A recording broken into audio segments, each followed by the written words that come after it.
Hey, what's up, guys? Welcome to the channel. Last night at UFC 264, Conor McGregor suffers a devastating leg break, resulting in Dustin Poirier winning the fight via TKO doctor stoppage at the end of the first round. And as soon as the fight was over, people were already speculating, is this the end of Conor McGregor? And if Conor McGregor does ever return to the UFC, can he be the same? And I'm going to give you my thoughts on this. I know a lot of people are going to disagree with me, especially Conor fanboys, but just let me know in the comments. I'm always interested to hear others people's thoughts, even when they disagree with me. So just leave them in the comments. But the answer to that question, I believe, is it doesn't really matter. Over the past 4 or 5 years, Conor McGregor has shown that he's not able to defeat the top of the lightweight division. This guy has won one fight since November of 2016. And that one fight was handpicked over Donald Cerrone at welterweight.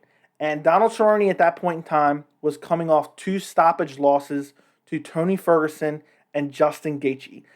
And I just don't think that was a quality win. Even since then, look at Cowboy Cerrone. I think he's on a 6 or 7 fight losing streak. He's on his way out of the UFC. And that win means nothing to me. And Conor, I know he's been fighting some elite guys, but it's just shown that he's not able to beat them. He has not had a quality win since he defeated Eddie Alvarez. Since Eddie Alvarez, he returned in 2018 to fight Khabib Nurmagomedov. We all saw what happened there. I know a lot of people want to say, oh, well, Conor won the third round. But Khabib was just proving a point and standing with him. Khabib dominated that entire fight for the most part, even on the feet. He dropped Conor and then eventually stops him. So I don't even care. Even if Conor won the first 3 rounds, Khabib stopped him. End of story. Then he returns in 2020. He defeats Donald Cerrone. Doesn't mean anything to me. Then he returns 2021, January of this year. He fights Dustin Poirier for the second time and he's KO'd.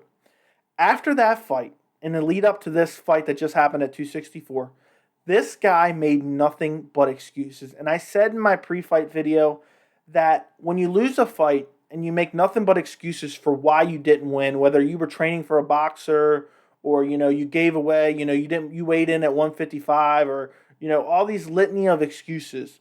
How are you supposed to acknowledge your weaknesses and address them for a trilogy fight?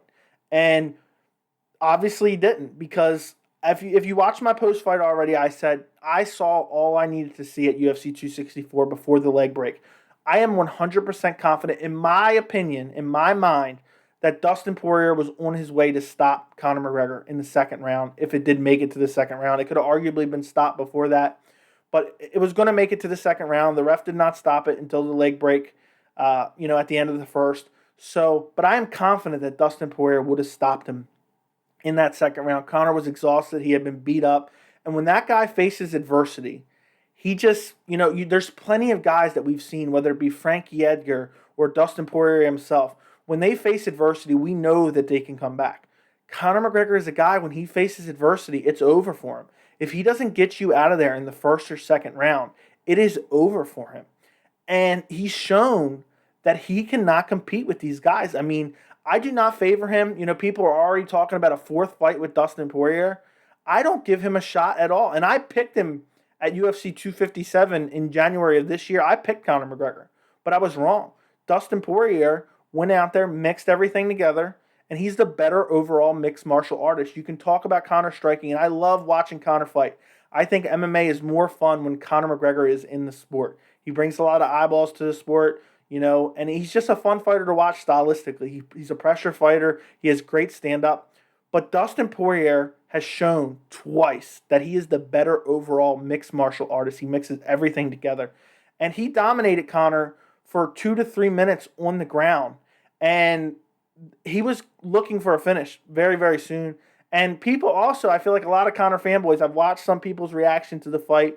They didn't acknowledge that Dustin Poirier landed like a 4 or 5 shot combination before Conor initiated the clinch in that fight. So, I'm so sick of all the excuses. Why can't, people just accept Dustin Poirier as the better fighter? And I just don't know Conor McGregor after a leg break, even if he returns and he's the same fighter that he is. Does anybody think he can beat Charles Oliveira? I don't. You know what I mean? Obviously, he has a puncher's chance. But if he doesn't finish him in that first round, it's over for him. I personally would pick Tony Ferguson to beat Conor McGregor right now. And somebody left a comment, I don't remember who it was, but it was a very interesting observation. Conor is almost on the same path as Tony Ferguson, Tyron Woodley. You can without a doubt say that he's only won one fight since 2016, which is absolutely insane. That's 5 years, one win. And every fight that he's lost, he's been stopped in. So I just don't see, especially when you got killers coming up. People always talk about Conor's deficiency of his defensive wrestling, and some people say it's overblown. Some people say, Conor has great jiu-jitsu, great takedown defense, but it's shown to be a weakness. Whether you look back to the Chad Mendes fight, whether you look at the Dustin Poirier fight, whether you look at the Khabib fight, does anyone think that with some of these killers coming up, like Gregor Gillespie, Islam Makhachev, you have the champion at Charles Oliveira, Michael Chandler's making his way in there, he has great wrestling. Does anybody not think that they're going to be able to take Conor down at the bare minimum? All they have to do is avoid that left hand for one round, take him down, and it's over. And again, I know I'm hard on Conor, but this is genuinely what I believe. This is not because I dislike the guy because of the way he acts. I love seeing Conor McGregor in MMA. I love seeing fighting in the UFC. This is just what I see. And the media and Dana White give this man a free pass because he's popular. They're already talking about a fourth fight, and Dana says, yeah, we'll make that fight. For no other fighter on the roster would they get, if this was Dustin Poirier, if the roles were reversed, do you think they'd be talking about giving Dustin Poirier a fourth fight? No, they'd be like, well, Conor dominated for 3 minutes of the first round. It looked like he was going to get the stoppage before the leg break. They would have never considered giving Dustin Poirier a fourth fight. And I think it's absolutely ludicrous to even think about that. And imagine if Dustin takes on Charles Oliveira in the late this year, maybe December, November, or early next year. Dustin wins the belt. Let's just say in this hypothetical scenario, which, by the way, I love that fight, Charles Oliveira versus Dustin Poirier. But imagine in a hypothetical world, Dustin Poirier wins the lightweight title off of Charles Oliveira. And by that point, Dustin will probably sit out till next summer, summer of 2022. If he wins late this year, he probably want a little bit of time off. Imagine if Conor's ready to come back. You're going to give Conor McGregor a lightweight title shot when he hasn't won a lightweight fight. And at that point, it would be 6 years. So imagine as far as the merit of the sport. And I'll say this as well, and I don't think a lot of people are pointing this out because the media also doesn't like to get on Conor's bad side. They rely on him for clicks. They rely on him for interviews. They don't want the UFC banning them from press events, so they don't ask any tough questions.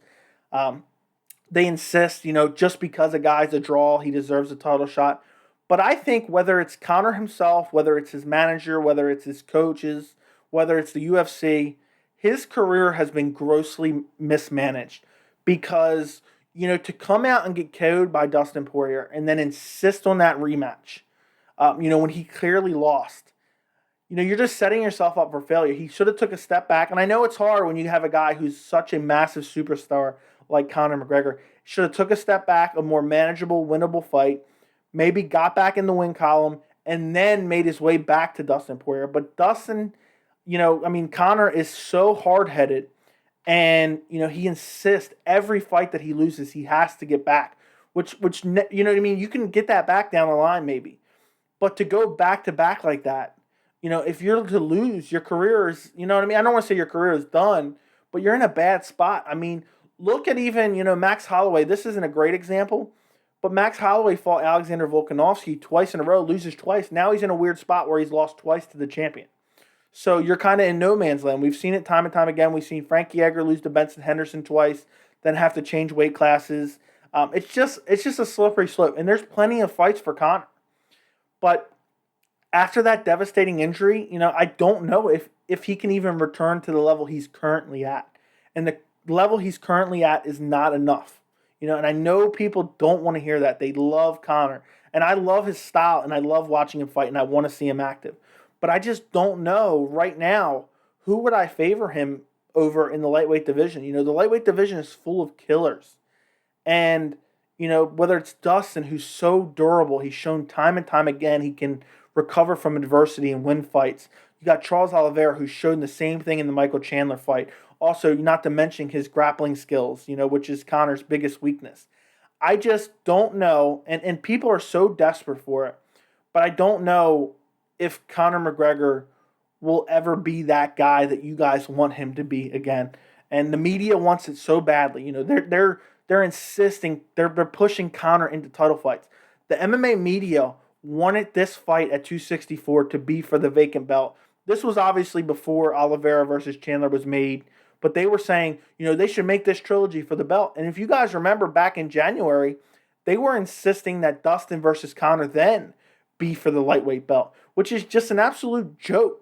The guy, and I don't know how many times I have to say this, but just the fact itself is just mind-blowing to me. Conor McGregor has won one fight in 5 years. And that fight was not even at the weight class of lightweight. It was at welterweight against Donald Cowboy Cerrone.